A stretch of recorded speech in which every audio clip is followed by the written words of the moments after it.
The online dialogue series of Refugee Poets was commissioned by the Special Initiative on Displacement SIF program of the Civil Peace Service of GIZ. We appreciate the discussions and insights shared. The opinions expressed in these dialogue series are those of the speakers. They do not necessarily reflect the opinions or views of GIZ.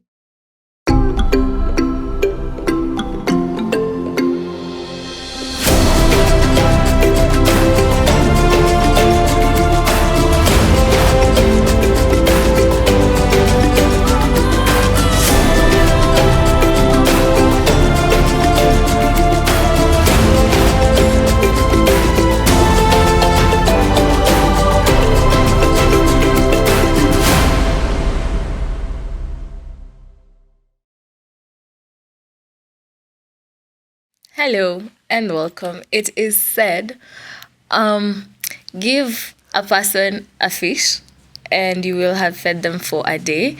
Teach this person how to fish and you will have fed them for, I feel like saying a lifetime. I'm not too sure how it ends anyway. So I'll say a lifetime. So welcome to this series of podcasts. I am very excited to be having you today. We have been having conversations around matters refugees, matters inclusion, matters host communities versus the hosted.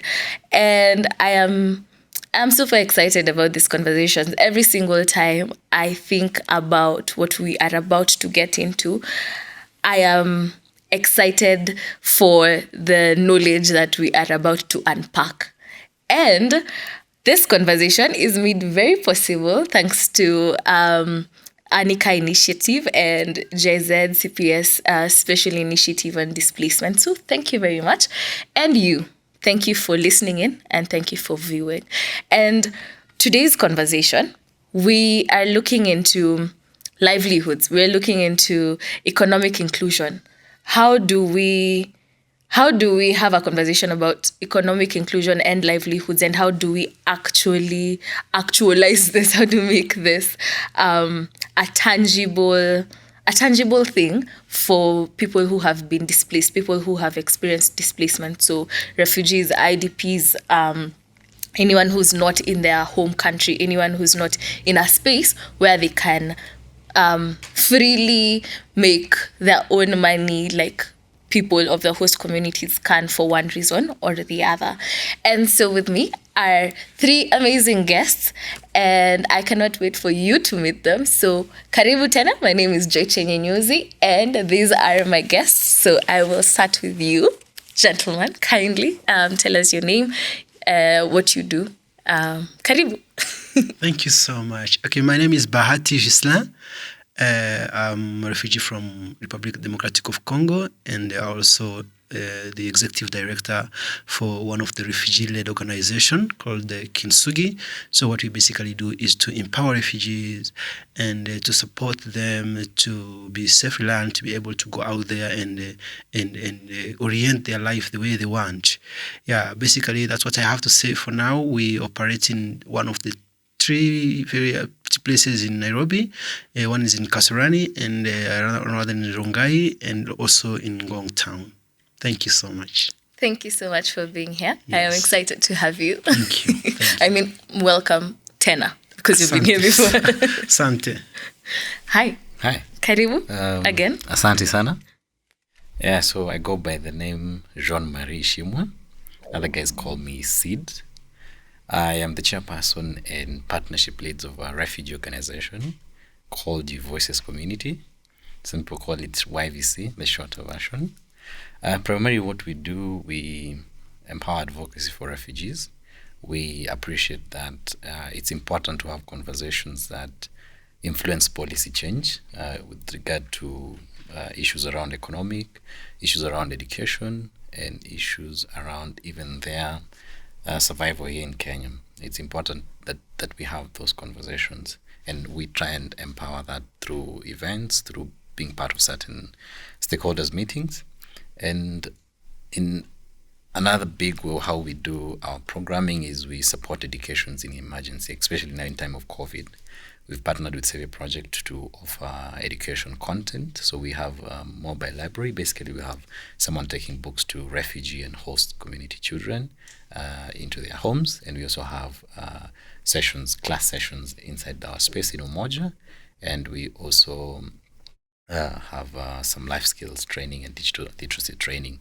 Other than that, I'm also a founder of another social enterprise called Naweza, to mean I can. And I can see Jamini is here. Why I have to reference to that is because I was fortunate to get some skills or be supported to get skills in graphic design and digital skills.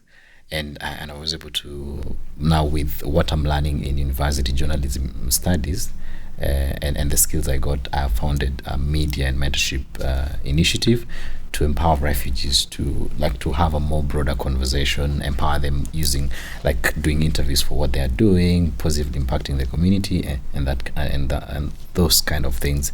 More greatly, we've realized, or I have realized with the skills I've gotten, there's a way to actually make something out of it. And that's the difference we're trying to make. We're giving skills in graphic design, skills in animation. And let me just try and cut that off at this point. But that's in a nutshell, I'd say. Thank you. You're doing amazing things. You already alluded to Jamin. For some reason, I keep thinking I should say Jamin. I don't know why. Is it because I don't know why? But yeah, Karibu Jamin. So thank you. My name is Jamin Kuswania. I am an advocacy manager for IRC Rebuild program, and the Rebuild program is a livelihood program that looks at skills certification for refugees, skills training for refugees and host community.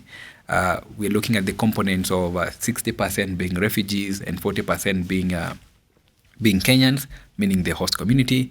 Also looking at apprenticeship, how do we then link refugees that already have some skills to some of the employers. Also looking at how do we give seed funds and grants to refugees and host communities in a way that is more sustainable for them to be in a position to support themselves by the end of the day. While being cognizant about the social and the environmental environment that we actually operate into. What are the policies? Are the policies then friendly to be able to have refugee included in both social and economic aspects of the same? So that is what our Rebuild program aims to achieve. Self-reliance to refugees by looking at what are the soft skills that will be needed, what are the financial assistance that will be needed, but also from the policy perspective, how can we make the policy environment accommodative to the refugee within the host communities? So, thank you very much. Yes. Thank you for being here. And I'm going to take you on what you've just said last, Yes. policy. Yes. Can you speak to me about Kenya's policy on refugees' contribution to the Kenyan economy? Do we even have such a policy? Economic and social inclusion is a key aspect, especially for refugees, having been displaced. And therefore, at the time of flight from their country, their social structures and their economic well-being are completely disrupted. And so what could then happen at their country of host is to have mechanism and measures that restore them within the community so that they are almost where they were before they actually ran away from the country. And so the Kenyan policy space has been one of incumbent policy where refugees have been seen then to live within the refugee camps. Yeah. And so that particular approach, the support that has been given to refugees has been of a humanitarian nature and not development nature per se. And so our policies in terms of access to the job market has been that one, refugees need to have a work permit, but then they have been treated just the same way like any other foreigner would be treated. Okay. While not being cognizant that their situation running into the country are different, and therefore they will not be able to meet the high skill qualification that is required for other foreigners, or they will not be able to meet the high capital that will be required for other foreigners. The private sector has not understood wholly about then how then do they engage refugees. And so because of that, I would dare say that though our policy in paper would speak about refugees having the right to wage earning employment, and that is our Refugee Act of 2006, in terms of practice, it has not been translated into the same.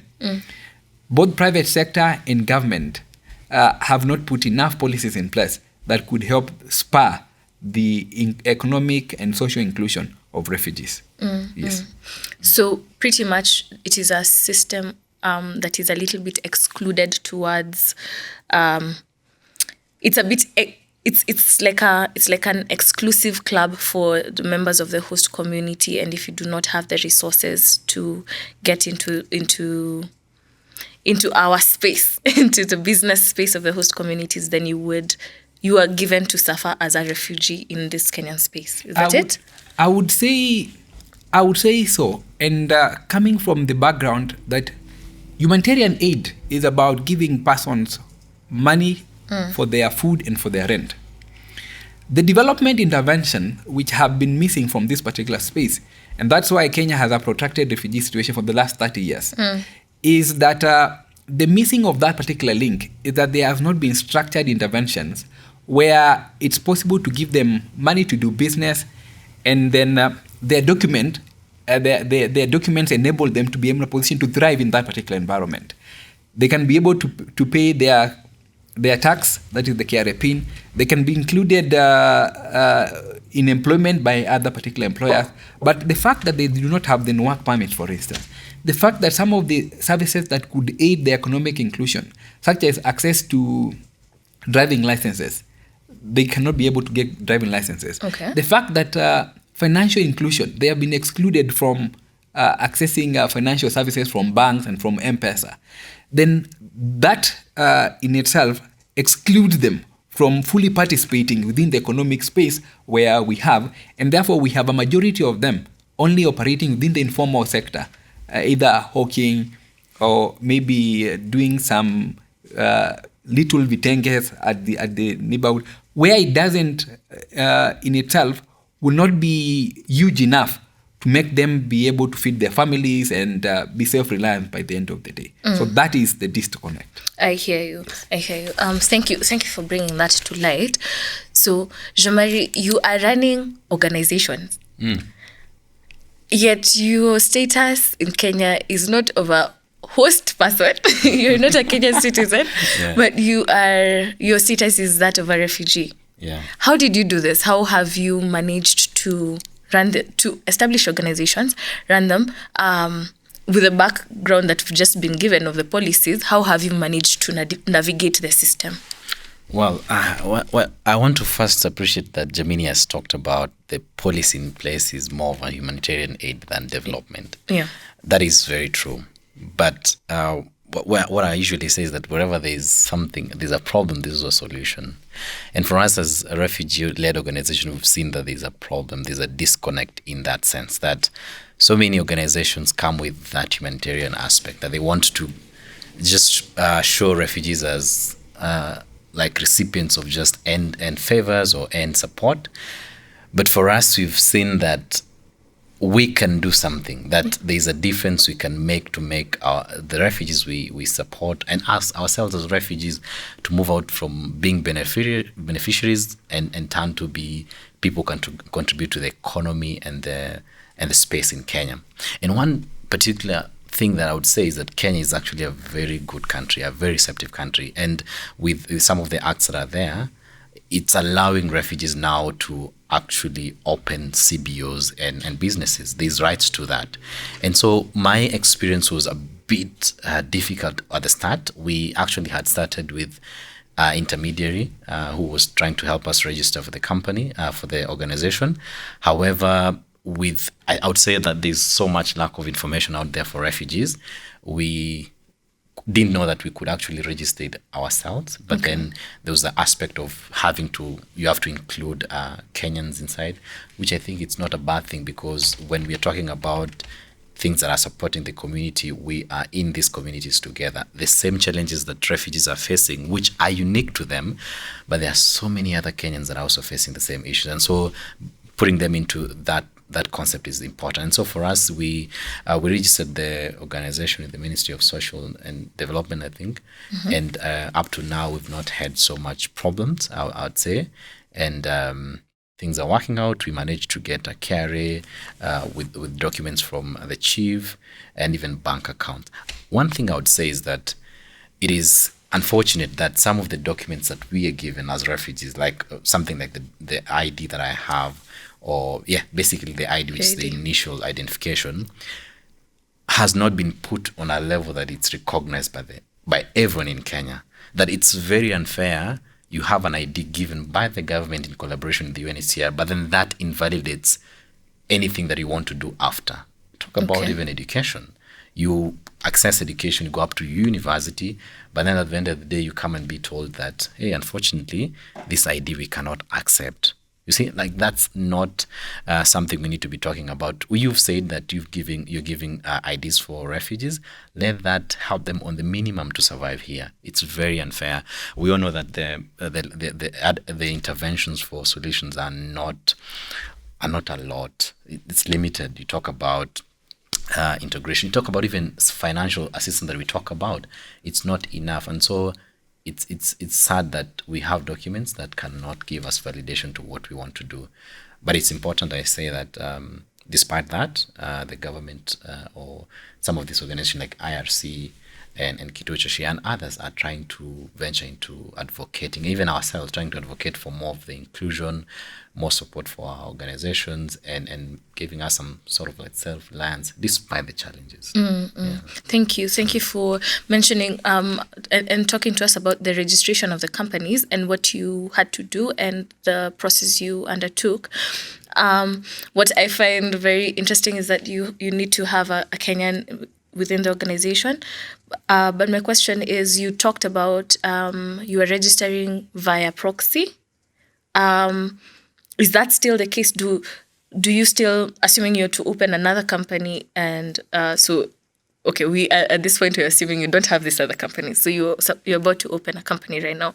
Do you still need to open this company via proxy? But a Kenyan should be there to help and lend their documents. Even is it easier if a Kenyan gives you their documents and then you use that to open the company? Is that legal? Yeah, it's easier that way. But I think even if I can remember, really for CBO registration, the acts that are there are actually allowing refugees themselves to open their organization. So there's a way to open the organization even without the Kenyans inside, because you're opening it for the community. And at the end of the day, it will support them somehow. It's for the refugees, but then including the and I think the process is not complicated as such. It's just that we don't have information of how to go about it. I think either would work. But even just refugee, you can. You can. You know, the problem is that you need to get other documents for you to run the CBO. You need to get a KRA PIN. You need to get the bank account. So the only way you can get some of this thing is when you have a Kenyan in that. Like they'll request you for an ID, they request you for KRA pins. Most refugees don't have KRA pins. Yes. I tell you, for you to get a KRA pin, like for me, I tried registering that on the platform, a normal platform. I cannot. I had to go to Nyayo House to get. In fact, the process started from another organization. They wrote me a recommendation, took it to Nyayo House, and then got it from there. You can imagine that process is so hectic. So if you can get Kenyans inside who have already, then it becomes easier for you to actually register quickly and get the other things you need, like the bank account and the like. So the process is what is complicated, and a lot of refugees don't know about that. Though there's so much intervention of them knowing, but what we need to do is we need to ease in that process. If Kenyans can access the KRA PIN, let that be the same with the IDs we are having for refugees. Yeah. And that way they can actually move very smoothly and run their organizations. At the end of the day, they are registering with the government, so it's not something illegal. It's economic contribution to this Kenyan economy and things. Yeah. Bahati, yours is a little bit your matter is your situation is a little bit different from Jean-Marie. I mean, both of you are refugees, but your situations are different. How did you get to a place where you are you got knowledge on how to open your business, run it, and how did you even start the process? How did you get into the process? The reason, okay, so I am, you know what, give us a little bit of your backstory, just in case someone did not listen to the first episode, and then delve into that one. Yeah, fine. Thank you. I came to Kenya in 2008, and having gone through, by the way, people who know about the NGO world in Kenya, in that time, there was no NGO operating officially here. Okay. There were few room to knock into in times of refugee seeking support. There was only UNHCR office and some few organizations that were doing things that you could not even know where they are operating from. Okay. It was that's why my first, when I was here, I explained to you that I came here in a very tricky situation where I could not even speak any language around here. I could not say a single word in English. By the way, the first English word I had is when I got to Kenya. Oh, wow. Yeah, so it was terrible, and I stayed in the street for almost 2 years and gone through a lot of challenge. But this all happened when I joined HIAS. Let me give you a little bit of story of how I came to start speaking English. People did not understand. It was, by the way, very hectic for me to be able to navigate. Nairobi is a very tricky world. So being in Nairobi, and I was wondering, how am I going to survive here? Seriously, everything is running fast. Even the way people speak, the way they walk, the way they pass you by. Hey, you can't even ask a question because people are not like calm for you to be able to address them. So what happened basically is it was terrible when I reached here. I started talking. So I gave myself an assignment saying, okay, look, I need to find out how to cope with these situations. What I'm going to do is this. Let me get a notebook and a pen. So I'm going to be writing down every single word I see on the street and everywhere, every English word. And then anyone who will be giving me my attention, even if it's 1 minute, I'm going to be asking him to tell me the meaning of the word on my notebook. Okay. That's how I learned English. The first one was everything. I remember I even write Citizen. From the billboards, anything you just then I watched see. even KTN. I thought KTN was a word. Fair enough. Then people were telling me TV. Oh, okay, maybe this is an abbreviation. So it was very. So that's I'm just giving you one of the things that incorporates a lot of refugees who maybe will not have chance to come here and talk about this. But what basically I did was terribly.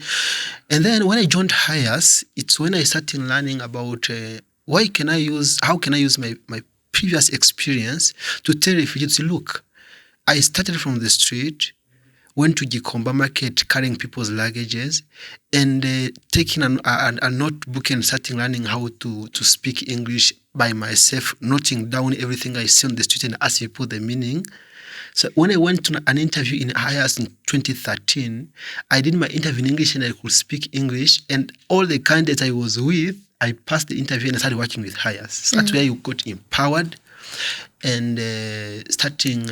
And this, by the way, forming my organization was a community demand because people were like, now, what can we do for ourselves? Because they just wanted someone to put them together. They had ideas. They had so many things. They was like, I did not even know what to do. So I called out. Let me give you how I came up with this organization at first. I went to a place called Githurai. I was doing a home visit. When I enter into someone's house, I found a piece of bitenge hanging on the window, which were crafted into looking like handkerchiefs. So when I looked at those things, I was wondering, what are these things for? So I was curious to ask some women. She was a mother with her 3 girls. So I asked her, what are these pieces of things on the window for? They were shy. They could not tell me what it was about. But the mother said, yeah, Mwambie, tell her what is it. She's an officer. Then they said, this is the thing that we use when we're in our period because we cannot afford sanitary towels. I'm not a woman, but I was shocked. So the pieces of bitenge, yes, that they use it during their period, then they wash it, they hang it there to use it the following month. I'm not a woman, I don't understand what that means, but I was shocked because I understood some of the things. So I just went to Kasarani and called all the women in Kasarani in a church. I told them that story. So I asked them kindly, when you are buying your sanitary, when you need to use it and you can afford two, please be bringing me one.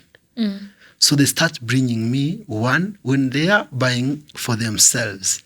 So I could put all they have bought and take them to some of the family, to the extent that I started even asking people, if whoever is in need of this, kindly be coming to a certain church. It's called Bethel Church in Kazani. Be coming to this church and collect those sanitary. So that's how it started. And then the chief saw that. He was very impressed because some Kenyans also were coming and collect them. I had so many of them, by the way, even could have some people who were bringing me a lot of them, to the extent that I was starting being embarrassed. I was like, hey, whoever would be seeing me distributing these things, what will they think? It was a bit, okay. So, and the chief was like, you're doing a very good job. It even reaches to the extent where I said, don't be bringing even that, even anything else that you think you can donate to someone, do it. I was shocked to see that the refugees themselves everyone could bring like a kilogram of sugar, kilogram of rice. Even I remember there's a girl who even brought me a kibiriti. And I was like, wow. I remember the story I saw on TV of a person who gave Uhuru Kenyatta, what was that? He gave him how do you... Yeah, I think it's chewing gum, something like that. That's why an idea came, okay, you cannot be poor, that you cannot give anything, and you cannot be rich, that you cannot lack anything. Because I remember if you go to some bigger people's fridge, those things will not be there today.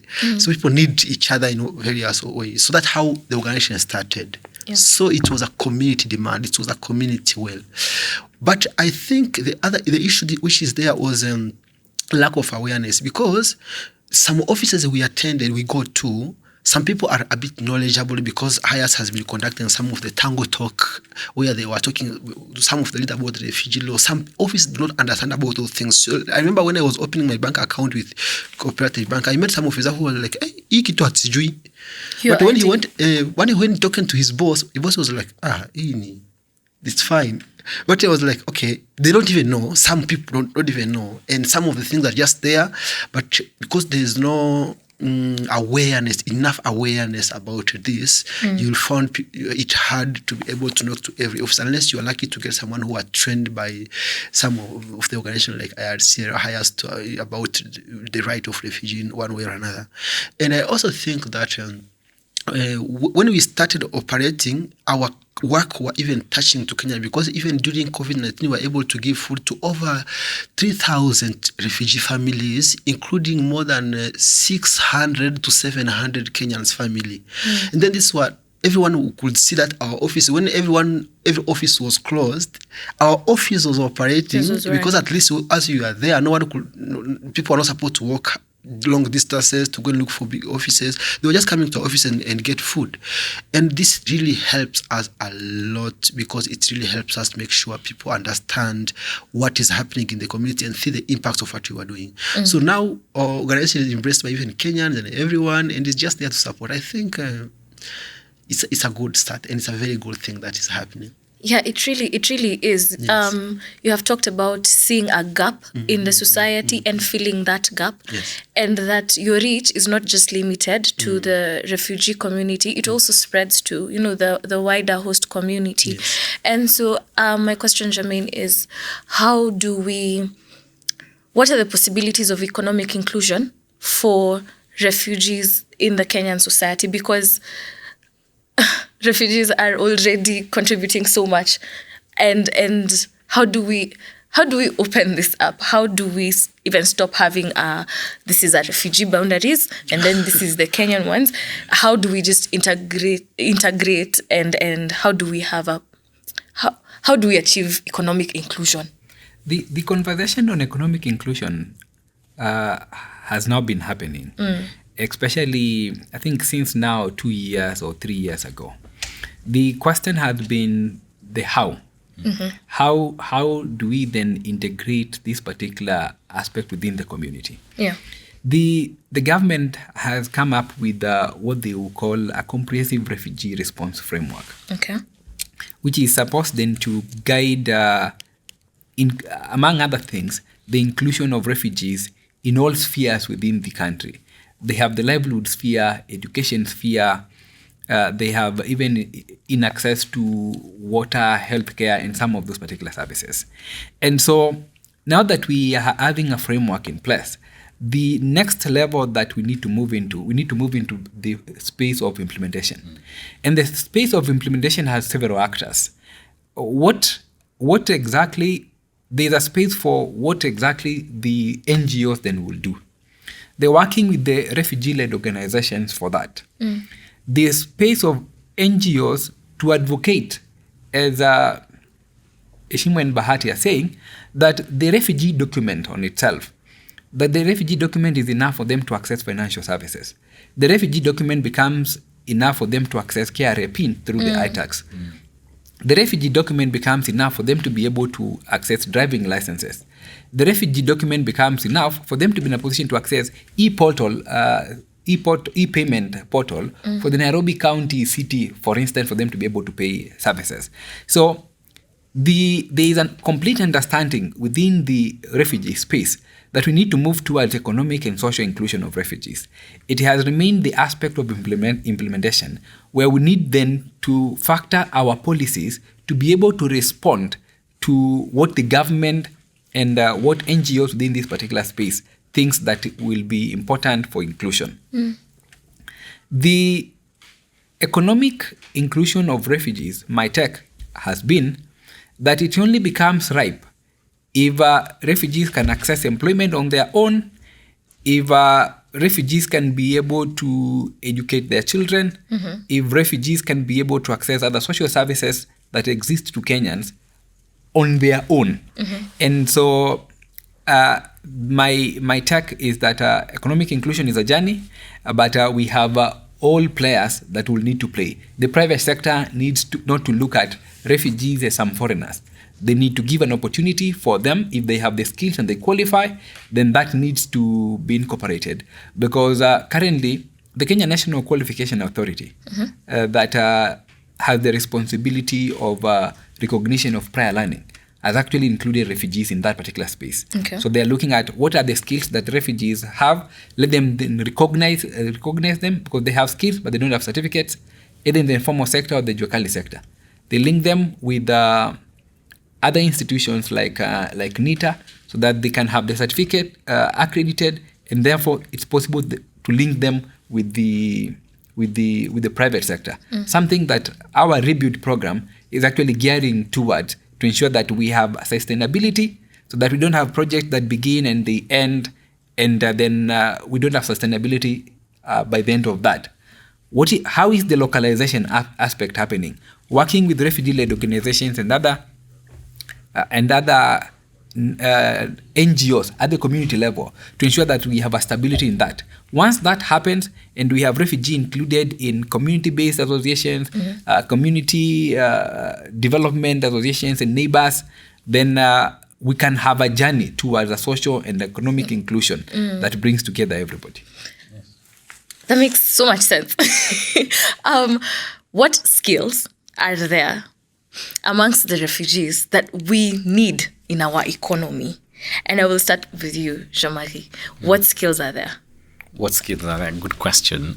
But before I start, I want to say a small story. Not long, sorry. No problem. Go for it. So for me, I actually want to pick from what my colleagues are talking about Please here. And we're talking about that we actually have everyone on board with this idea of refugee inclusion, economic inclusion. And I was fortunate to having been a client from IRC to have gotten the skills in graphic design. I want to tell you that there's one I would say a boss, if I would say, who saw me as a normal human being who can actually give value to their company and allowed me to practice what I wanted to practice. Like they were employing a graphic designer, and I'm telling you, this boss didn't look at me from the aspect of being refugee. He actually saw that I had value for the company. He saw that I could be able to render the service, and that didn't worry him. For him, it was like, can you render the job? Can you do the job? Can you deliver? And until the time he was almost gonna pay me for that month is when he realized that I'm actually not Kenyan. I'm a refugee. But for him, he didn't have any worry. For him, it was like, can you do the thing? Can you do the graphic design? And that was it. So I want to say that refugees have been fortunate. For most, like maybe we would say my age mates or who've been born here, have schooled there. They have the ujanja. We all know the ujanja in Kenya. So we have the ujanja here. We have the skills. They like, if I can answer your question, there's graphic design skills. There's marketing skills. There's actually customer care. So many refugees speak to this organization. You go to jitetea, unaenda unajitetea, mimi nina shida. So like mdomo yao ni nzuri sana kuongea. So they can do sales and marketing jobs. They can do customer service. Some are trainers. Like me, I was a trainer with Savia Project, digital trainer. And that is something I did. And I felt so inspired to teach more than 400 students, both Kenyans and refugees. And so there's that. There's others who've gone to school and they have journalistic skills. Others have evaluation skills. Others have psychology or mental skills. And I feel like this can tap into the refugee community and the Kenyan economy or Kenyan space in a great way. So it's just a matter of how can we actualize some of their skills to happen, that we look at them as normal human beings, that their ideas are not to make them different in any way, that their skills and what they can do and their value to what you're doing becomes the priority. Because when that, we're all here in this world for one reason, just to live and try and live the best of our lives. And so if I can make the life of a Kenyan better as a refugee or vice versa, then that should be the deal. And the conversation of implementation has to be very key. And just to touch on Jamin's point, with everyone on board in this particular conversation, we need to actually appreciate refugees being part of these tables. It's very sad when, again, we were having a conversation sometimes back that things are done for refugees. They're just given the end product. They're not involved into being part of that. So let's appreciate them more. Let them allow them to be humans as they are. They're just unique in a way, but that can be set aside. Let's see them as people who have skills, people who have value, people who can make a difference. There's something that I was in an event we had organized as Voices that had sought to appreciate refugees who are positively impacting the community. And we actually included Kenyans. And there's one friend who said that if there's anything you can do that can change the world, go for it. Whether you're Kenyan, whether you're a refugee, whether you're what, that doesn't matter. What matters is the change you want to bring. And if the change can be actualized by us supporting each other and forgetting that we redefine that refugee term to be just being human. I know for some refugees would want to be very vulnerable, but what is there at this point in time? Refugees are seeing themselves as people who can create even jobs for other people. They're seeing themselves as people of value.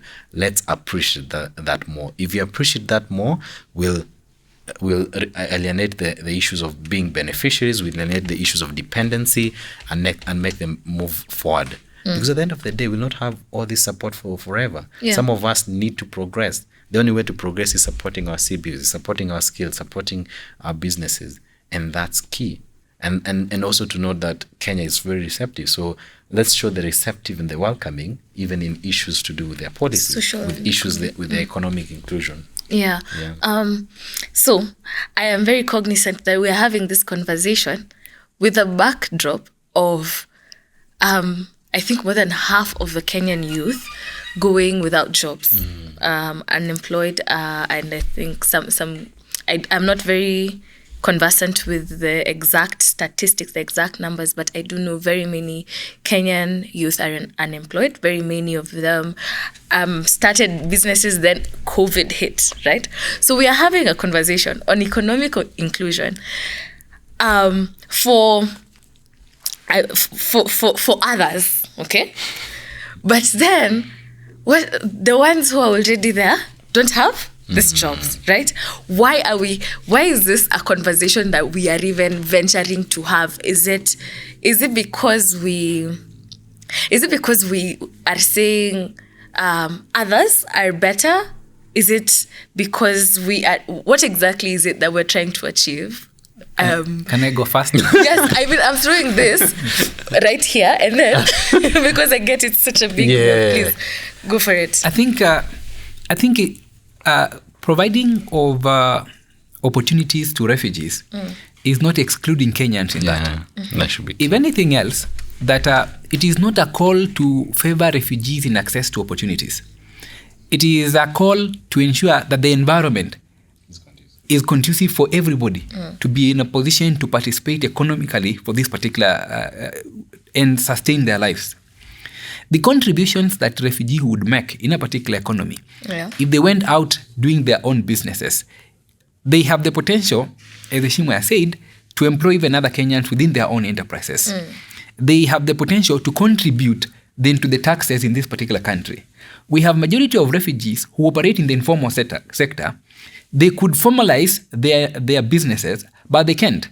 The informal aspect of it is that they are not able to contribute to taxes in this particular country. And so it is not an ask that we have refugees given slot, for instance, for employment. We are saying give them opportunities, have policies that allow everybody to be in a position to thrive in the community where they actually come from.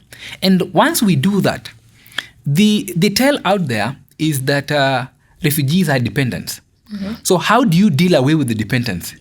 How do you make sure that refugees that are within our environment are engaged so that then we don't have then to talk about other social ills happening in the community and us maybe thinking that this could be refugees. So it's about having a platform where refugees and host communities we have policies that enable everybody to be in a position to compete and to be in a position to participate in this particular economy. If anything else, services offered by government, whether it is road, whether it is water and those services, they offer to both refugees and Kenyans. Yeah. And therefore, if we would want the refugees to participate in contributing to those particular space, then it is to enable them to be in a position to go out, work, tax them, and therefore we can grow our economy together. It is not an exclusion call that we are calling for.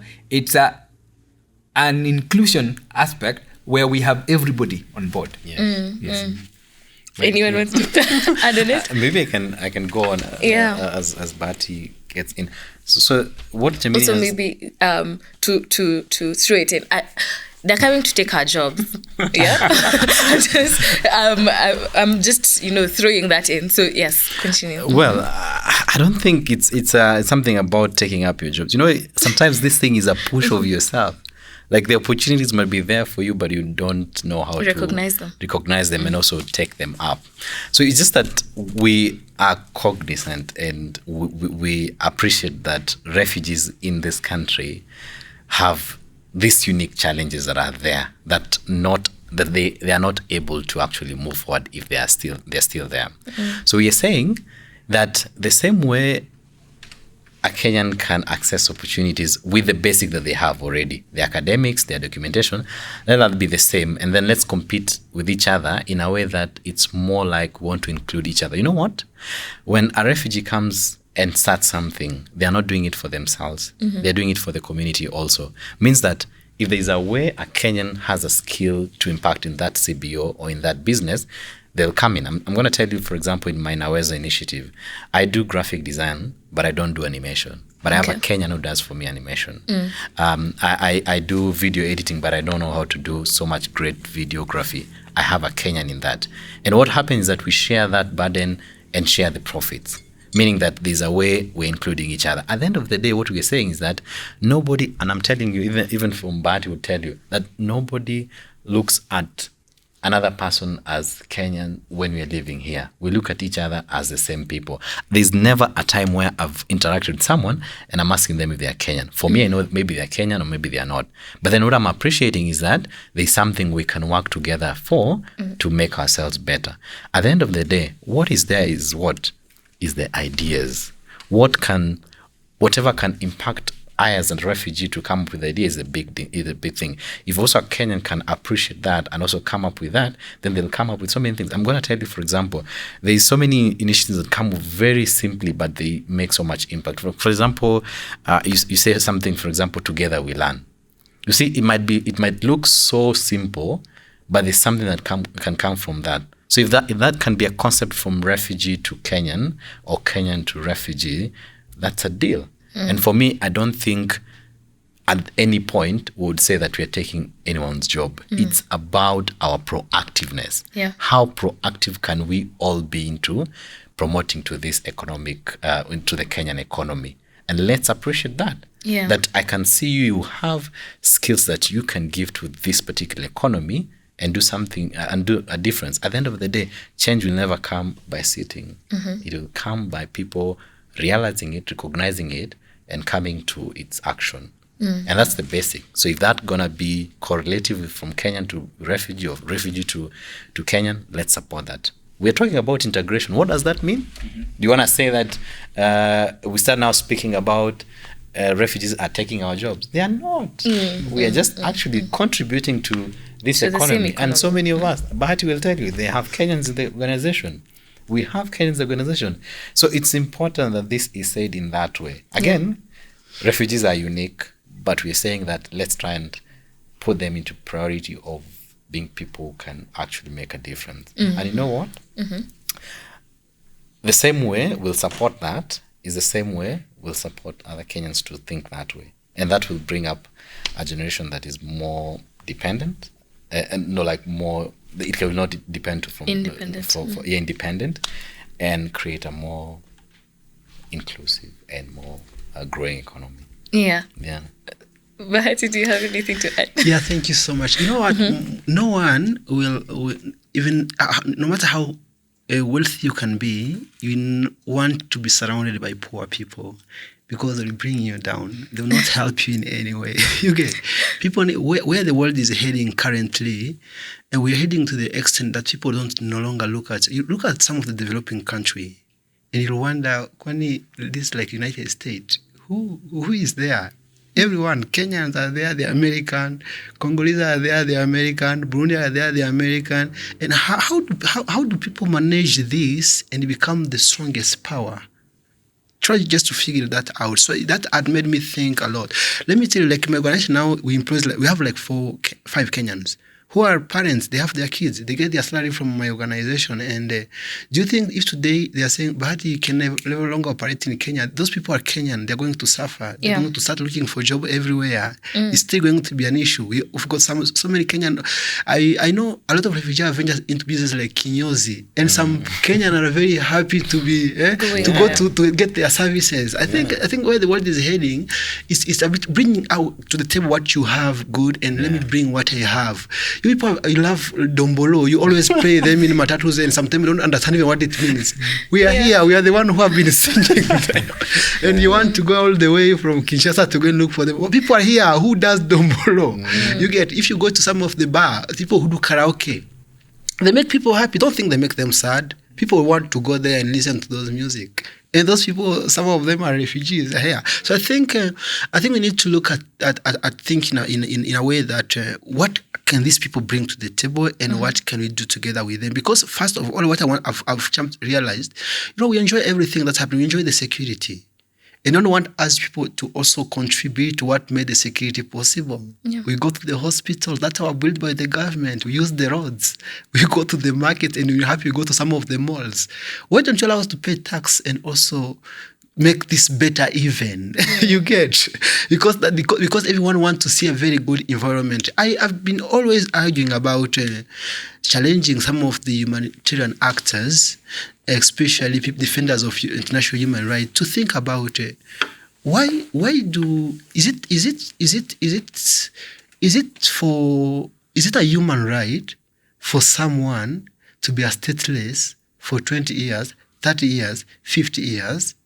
People are human rights defenders, and they are going to school to do that. But why haven't there been this campaign to say, how can Bahati get a baby here in Kenya who will be 30 years here, 40 years, 50 years, and this child is just a stateless? He cannot vote. He cannot do anything. He's just there. Is that a human right? I think those are some of the basic fundamental things that people need to look into, especially to where the world is heading, to look at the thing. Like I know, I was telling you last time the story of when I went to a refugee summit in Addis Ababa, and I met this woman who has been a refugee for 45 years. And I was looking at that person, I was like, seriously, at what age have you gone to the camp? He was 50. I was 5 years. If you ask that person to go to Congo, she was a Congolese, by the way. I really think that person will even know where to go and that person is purely, he's from a country called Ghana, I think. I was shocked. I was like, I think people need to start thinking about how do we make these people be part of our society? Because remember, they have a lot of things. When we're talking about what do refugees have, I think they have so many things. Of course, I'm not going to put them, but I was shocked last time when we were trying to do some assessment in Kasarani, and I was like, we have doctors, we have nurses, we have professors who have been university professors. And I was looking at them, they're just there. When they go to some of the offices, they even struggle to get an appointment, even to enter. The gate man are just pushing them out. I was like, seriously? These people have potential. They can do a lot and a lot and a lot. But people are taking them for granted. And just to the thing that I want to vitambulisho. You get? I think if I can just try to say something like when refugee, my friend just spoke about Kenyan being very generous to refugees. I remember there's a time we organized what is called African Refugee Peace Marathon. Yeah. It's when I realized that people should really think to refugee in this way. We had this, we know Kenyan are very good athletes. They have conquered the whole world in that. So we thought, like, what can we do together with Kenyans? And then we went and do this marathon. And then one refugee became number 2. And then I was like, okay, so we even have refugee athletes who are here and they can go and perform even, And I remember when Harambee used to play some of the international game, we were having a group of refugees supporting. Because this is our country, you get. Yes. Bahati, in the same stream of thought, yes, please. What do you think about self-reliance as an idea? You have said we are the same people, we are able to do all these things.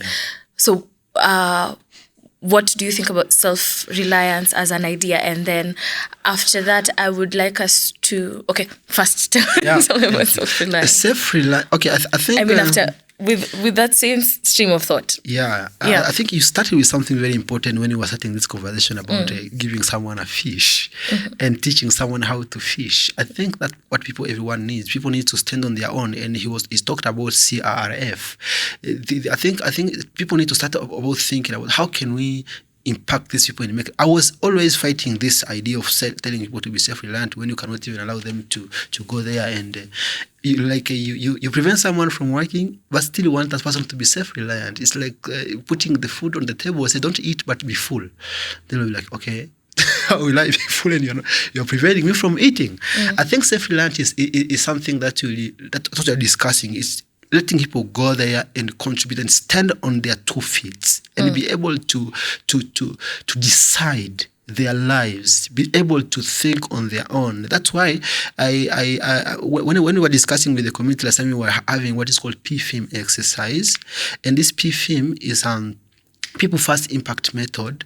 It's when you go to people, you just ask them, what do they want in regard to what you want them, because like here you're asking us what we need, and people say maybe they want hot water, and if you decide to think that cappuccino is better than hot water, that is you should take cappuccino, but me, I need hot water. So I think after all, it's to look at people, what do they want at first place, and maybe what can you do to help them do better what they want, because what they want, imagine they're already doing it. Because let me tell you, refugees are here and they're not allowed to work, some of them, and it's even hard to even venture into some of the things. But look, they are coping for the last 30 years. They're not having kwashorkor. They are there. They are moving on with life. And then you wonder how. You haven't been helping someone for the last 30 years, but he's still there. I think it's important to look at how does this person have been coping, because when people think that refugee get incentive or even get this handout from UNHCR, but to be honest, my friend from IRC knows, even my friend and colleagues knows, there's no support for refugees in urban setup. But ask yourself, how are these people moving on? God has given every human being the ability, imagine, to cope and even to try to make up their life. It's just a matter of how can we facilitate this people to even do it better. I know refugees who are millionaires here. I know refugees who are driving cars here. How are they doing it? So self-reliance is an idea. It's not a bad thing. Just we need to put policies in place, right? To make it possible. To make it possible. So Jamie, talk to me about some of the loans and grants and things that will enable a refugee, and I mean your organization enables both refugees and members of the host community to have access to financial assistance. Kindly talk to me about some of this help that is available. For a long period we have had humanitarian aid and we have development aid. Development aid and borrowing from what Bahat talks about self-reliance, has the goal of self-reliance for people can be in a position to support themselves. And so among the services that are available for refugees, especially from non-government organizations, we have skills training, as the one Ishimwe talked about, and therefore people get to choose what particular skill do they want to engage into. Then secondly, we currently now we are having skill certification. That yes, we have people outside there. They ran away from their country, so they didn't come with their certificates. There's something that they know, there's some craft that they know, and they can do better. But when they go out, they're knocking for opportunities in some companies. They're told, where is your certificate? And therefore, we have recognition of those particular skills currently happening. 3, we have either access to grants or access to loans. And non-government organization, including our REBIT program, is that they're looking at how do you provide grants to people after they have told you what exactly do they want to do. And looking at, is it a craft that they have an understanding? Because having a craft that they have an understanding, there's possibility of them making it profitable and them continuing either to employ other people within their own businesses, and in the long run, they can be able to support their families and their community, and we don't have them to be able to support them for food. Fourthly, working with the refugee-led organizations. What are the initiatives then do they have at the community level? Are they initiatives that you can be able to partner with so that you can be able to empower that particular people in the community? You will be surprised that most people do not require even the grant. Most people just require information. Where can I be in a position to get this so that I can be able to spur my trade? Where can I be able to access market for exactly this that I am doing? You'll find several refugees, they're doing the African fabric, the kitenge. They're making shoes. Others are making bags. And therefore, what they simply want to understand, where is the market? Where can we be in a position to work? Nairobi is coming up with Nairobi City County is coming up with textile centers. Is it possible then to link them with the textile centers so that they can be able to showcase what particular product they have? So those are some of the opportunities that are existing. But the policy environment needs to also walk the same path if then self-reliance for refugees is to be realized. And we have begun efforts of working with the city county government and also putting practical steps to ensure that we do lobbying with government so that the policy can be conducive enough and support the economic and social inclusion for self-reliance of refugees. Thank you. Yes. Yes. I want to add one thing from and also please tell me where to get this information. Yeah, I think IRC and so many other organizations are doing a great job with sending out information to community leaders who are sharing it with so many refugees. Okay. There's so many WhatsApp groups for refugees these days. I think that's a very good channel for sharing this information. Also, as the voices, we share that on our platforms, our Facebook and Instagram and everywhere, even on our website.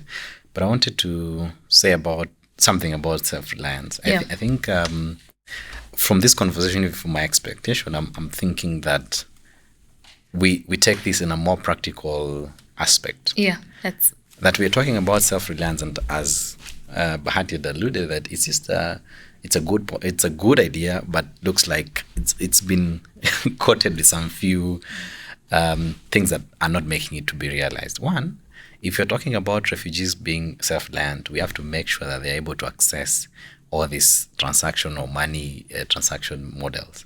It's very sad that at this point in time, refugees cannot access M-Pesa. And it's a list that people can use for transaction. So let's try and advocate for that more, that refugees are not terrorists. Maybe something happened, but they are not. We've seen that they are contributing to the economy. Let them, let the M-Pesa come back. Let them be allowed to access M-Pesa. Same thing to banks. Same thing to all these other, let them access bank accounts.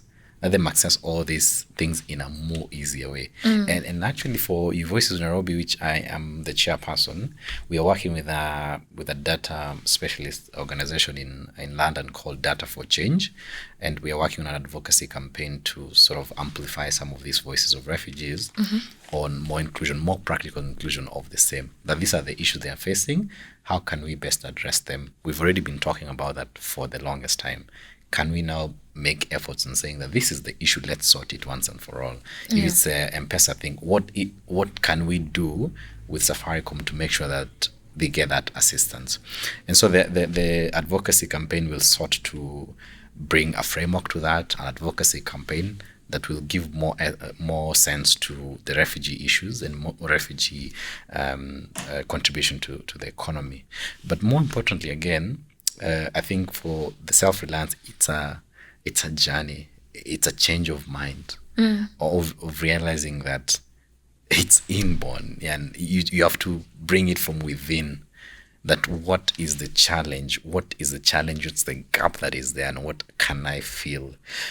What YVC is trying to do in the next, I think for the next strategic year, we are working on an e-commerce platform called Reduka. So Reduka, yeah. So it's an e-commerce platform to help empower refugees economically. Like we'll create a website where we can push so many of these organizations that have the sense of humanitarian, but now bring the development part of it, bring the economic part of it. So support, we'll be placing refugee products. Oh, wow. So many of the fashion, like the bomber jackets, like we have some refugees in Dagoretti who are doing crafts, and for I'm telling you, it's this hard. For some of them, they had to leave, not to do that job and sell masks and sell all those things because the market was not there. That people are feeling like it's a bit secondary for them, yet it's what it's feeding them, has been feeding them. So for us, we want to amplify that story, put it on a place that can be accepted, can be interacted by most people, and then have people to support that by buying, by appreciating them. And that will sort of like build the economic reliance. We're also partnering soon with Fuzu, which is trying to also empower refugee employability. And for us as YVC and myself, I have a push for more reliance inborn, like making a difference for yourself, less complaining, more growth of ideas, more growth of projects, and that can only be inborn, can be you coming from it, like realizing that, well, I need to do something, and that something is what can change. And so there's all that we're doing, but let's try, in the terms of self-reliance, let's not, these documents that we have, let them not invalidate their potential to do anything. These documents that we have are very important. We appreciate UNHCR is doing a great work. There's the likes of IRC bringing projects in loans, in seed. But it'll be very hard if the documents we have cannot allow us to do anything of that sort. Yeah. Thank you so much. Thank you for the call to action, for the prompts. Thank you. I mean, I have so much to think about and to just process in terms of the access that we have denied fellow people, and where I, as an individual, have been blind to some privileges that I have. And so I would like us to do a round of closing remarks, because thank you. I have seen we've run out of time. Because we've run out of time. So I'd just like us to do a round of closing remarks, and then we can engage with our audience. You can engage with them on the social media platforms, and hopefully they will tell another person and another person, and this can spiral into a big snowball. Like it can just have a serious snowballing effect. That is my hope, right? Okay, so What are your closing remarks? I'd like to start with you, Bahati. Yeah. This is what I'll have to say, which I've always been saying, that no matter what we've been discussing and everything that's happening, we've seen one of the best country that refugees have found solace in it. And Kenya, to be honest, it's not even that because I'm here. It's what you can hear from everybody. If you can hear what has been happening to the refugee in various other countries that I cannot mention here, Kenya has really been so kind to refugees. And this is something to appreciate and to say thank you to the government of Kenya. My organization has been organizing a marathon. Only that has been been happening because of the COVID-19, but this marathon is called the African Refugee Peace Marathon. The aim was just to appreciate and to thank the government of Kenya and the people of Kenya for their love and generosity. Also to tell the people of Kenya that, look, we are here and look at us and let's just be together in anything that people are doing. I think what I have to say is to what my friend Shamari has just said. It's about the document. To be honest, we struggle to get this document. Jamai knows how hard is it to get alien card. I know my friends have been waiting for it for the last 10 years. Oh, wow. But once you get it, sometimes you think like, wow, now finally I have a document. And then you walk with it gentle, with confidence at the bank and say, look, I need this. Then they will look at it to say, okay, hii kwanza huku unaandikwa refugee ID. This will only help you to get resettlement or even to go to IRC for loan. It's so discouraging and it's so painful. So I'm going to ask to try to validate this document so that refugee may be in a position to go there and fight and not continue to be a burden to anybody. Yeah. I also want to encourage people out there to look at the refugee as just very normal people and people who have things they can contribute to the economy of this country. I was reading some of the reports. I will ask people to go and read it about the refugee economies by Oxford University and with Tufts University. You will be shocked to see how economically refugees are contributing. They are paying a lot of money in rents. And I think some landlords in Kasarani will not want to see refugees depart. There's a lot of ways. They are buying sukuma wiki in some of the vibandas. They're doing so many things that the Kinamama Mboga, the small people will not want to get away from these people. Like in Kakuma, I was shocked to see like 90% of the economy in Kakuma is run by refugees. If today those camps will be closed, I'm telling you there will be a crisis in that place. Schools, 90% are refugees. Everything around there.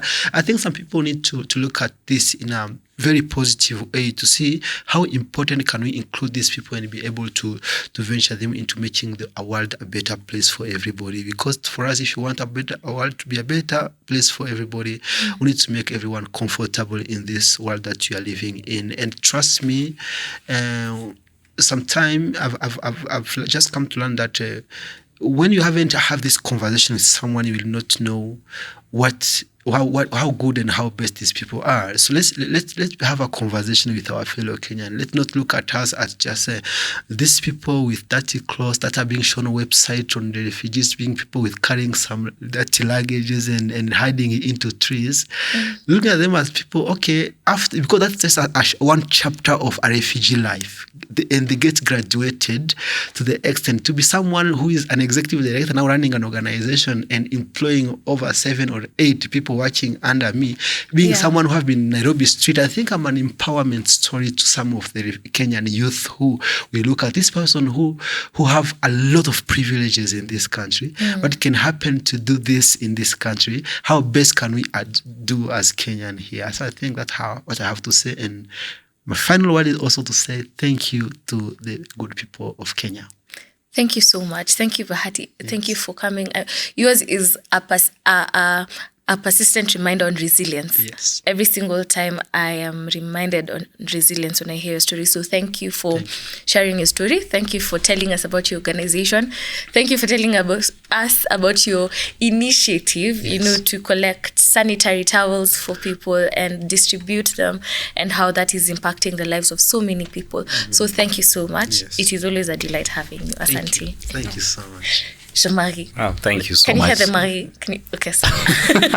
Yeah, thank Yeah. you so much. I want to make this as brief as possible, but I should say thank you so much for having this conversation. It's important. It's what we are calling for, more of this and more action for the conversation. Two things. One, Nelson Mandela once said that it always seems impossible until it's done.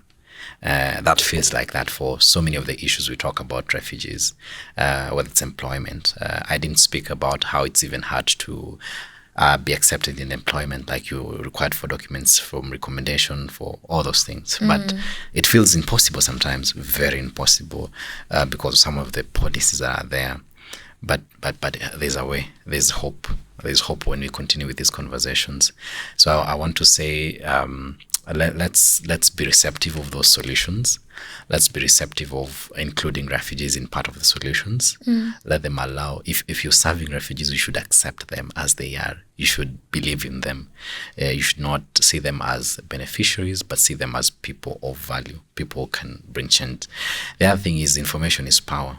If we can share as much information as we can to our fellow refugees and even Kenyans on some of the things that are there, opportunities and empowerment things, that can make a difference. You never know what someone was waiting for. Maybe it was just that call to application. Maybe it was that website that they needed to look for, or maybe that kind of knowledge they wanted to get. So let's share the information as more we can. The other thing is love. Let's spread the love. The love cannot be written or cannot be just in thought. It should be seen in action. Yeah. If we love what we're doing, if we love humanity, let the actions say about that love. Let's say that, yes, we are loving each other, of course, in a way that shows that in action. Let's allow refugees and even vulnerable Kenyans, because there are so many of them, be part of this conversation, be part of their solutions. And appreciating that is key. Lastly is to thank Kenya, and it's been a beautiful country. I don't know if there's any other beautiful country than this. In fact, the national language is even the most beautiful sung language. Maybe if you remove the emotions from the Italian anthem, but Oh, wow. but I think the Kenyan. I love the drums in the Kenyan anthem. But to say the least is that we just need to change our narratives about how we define people. Not even just refugees alone. There are also the disabled. There are those who are minors. There are those who are unaccompanied minors. There are those who are sick people. There's so many people who are very unique in terms of needs. Let's see them in a different angle. Let's redefine the language you put to them, how we attach our meaning to them, and how we bring solutions to them, with them. And that is key. Thank you. Thank you so much. Thank you for sharing. Thank you for the amazing innovations that you have going on. Thank you for including Kenyans in your innovation and in your journey.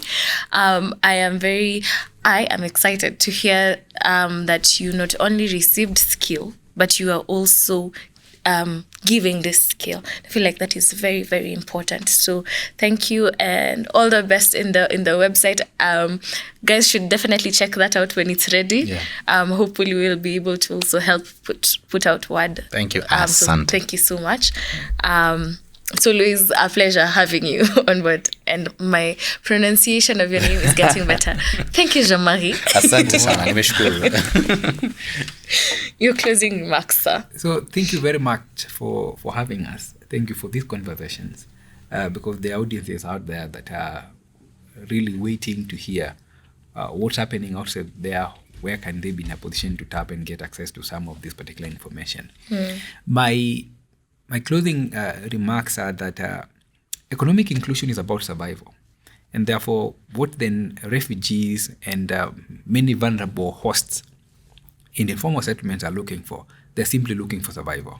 And therefore, it's a call that both Kenyans and refugees then accommodate each other within the societies and communities where they live. Give each other opportunity and look at refugees from the lens of people who can be able to contribute to their community, to their city, and even to their country. And so let us have a private sector that is accommodative of the skills that refugees come with them. And as Shimu and Bahati have said, then it's a call of looking at refugees as people with needs, people with skills, and therefore giving them an opportunity to be able to exploit those particular skills, giving an opportunity to be able to feed into those particular needs that they have. So thank you. Thank you so much. Thank you for being the voice of policy. Yeah. And I mean, you have articulated the law matters policy in a way that is very palatable. So thank you for coming on the show. It has been a pleasure hosting you. Thank you so much for listening, my audience. Thank you for being here. Thank you for joining us, and thank you for the comments that you're about to make under Refu Poet and Anika Initiative. So those are the names on our platforms, on our social platforms. Thank you for the engagement that you're about to reciprocate. I am excited for that. Thank you for being a part of this journey. And I am inviting you for the next one as well. So karibu sana. And again, as we have been reminded over and over and over, at the base of all of this, we are human, and inclusion, social inclusion, economic inclusion is pretty much about survival. How do we accommodate people? Because being a refugee is just a status, and you could attain it today, and so could I. And so how do we proceed with the knowledge that we are human first? Right? So thank you for being here, and thank you again for joining us on our socials. And I invite you to create a world where homes are not defined by origins. Have a lovely day, if it's a day. But anyway, take care and be safe. Bye.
The online dialogue series of Refu Poet was commissioned by the Special Initiative on Displacement SIF program of the Civil Peace Service of GIZ. We appreciate the discussions and insights shared. The opinions expressed in these dialogue series are those of the speakers. They do not necessarily reflect the opinions or views of GIZ.